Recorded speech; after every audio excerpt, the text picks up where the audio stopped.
Yeah, but I had a good week. My wife went out of town, so I was, air quotes, responsible for the kids. Your kids are a little older, but it's like I didn't have to do a whole lot.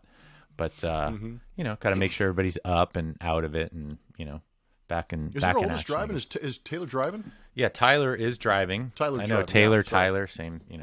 I've got a Taylor. I've got a niece Taylor. I sorry. know. No, and it's common for me to call him Taylor, so you didn't do anything wrong.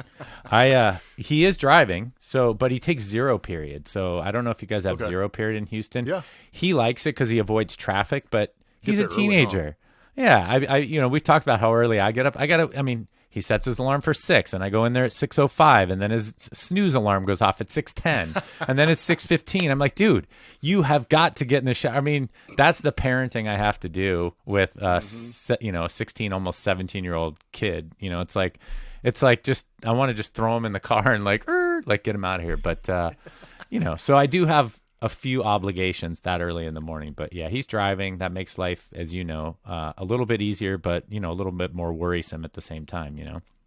And what grade are the twins in? Because are they almost to the point where they can go to high school with Ty and he can drive them? So they're younger. That's off the hook. We screwed that whole thing up, and I wish we didn't. But he's going to be because that's where we lucked out. Yeah, that's right. Well, having the triplets all in the same class. Yeah. So the twins will be able to drive each other. They're in 7th grade. They're young though for 7th grade. So they have they have 8th grade, then 9th grade. So Tyler's going to be in college by the time they head to high school. Dang, and it's like we had one year where Mia was driving the triplets to school. It was great. Oh yeah, it's great.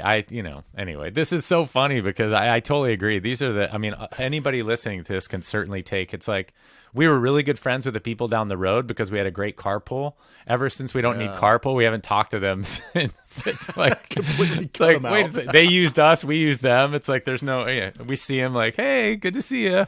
How are the kids doing? Good. Where we see them every single day for 2 years. Yeah, we don't need you anymore. The schedule's right. Picking up the kids. Oh yeah. It's so That's funny. too funny. Yeah, there's certain milestones as a parent that I really remember, and the first one was when our oldest Mia was able to pour milk into her cereal or make a piece of toast. And we put all of the kids' plastic, plates and utensils and some of the dry foods on like the bottom part of the cabinets, like underneath the island, so that she could get to them. And just that extra 30 minutes of like she's not banging on the door or needs food or needs spilling things all over the place. That panic was taken away. That was a big step. And then when they started to drive, that was another big milestone in our lives. So. Yeah, totally agree with you. So your triplets are, of course they're driving. They're the same age as Tyler, or Taylor in this case. But they are. I screw up your triplets' names all the time. And the kids. It's been how long? 5-6 years since the kids have even been in school together. So it's been a long, long time. And look at what happens. I ran into an old friend very similar to what you said, and they're like, "He's driving." What the? Dude, and I all the time. I always say this about grandparents because this is the difference between being a parent and a grandparent. We see the progression daily, right? Like, good mood, bad mood, otherwise, like they grow, it's like your hair, oh, I need a haircut all of a sudden. What happened? It was growing every day. My hair, man. What the heck? Is it that bad? Well, I was thinking of my hair. I'm selfish. But when grandma stays away for 2 or 3 months or 6 months and she comes, like you can see the impact written on her face. Like, wow. That's stunning. Like, ugh. Yeah. So we're there every day, but, I agree with you. The milestones are, when the kids can, I remember when my daughter started making her own eggs. She really liked eggs. I think she was 8 or 9, and we were like, ooh, she can turn on the stove, and like, all right, do you scramble in the eggs? Like, but that was great. Now, if I could still only teach them to wash the pan that they cook the eggs in, baby steps, yeah. It's only been 4 years. She can make the eggs. How to take the reservation. That's so true, dude. Anyway, so look at that. We're halfway in the podcast. We haven't talked about baseball at all. No, and just to stay on that, we have like the house we had in San Clemente, we purposely put 2 dishwashers in that house because we had so many people. This house, we were lucky enough to find a house that had 2 dishwashers again, and guess what? Guess who's loading the dishwasher every single day? Me. Yep, and emptying it. How hard is it to, just plop. It's less than a foot away. I don't know. We should start putting. That's a whole nother podcast. We should put 4 dishwashers, 1 in each of your daughter's rooms.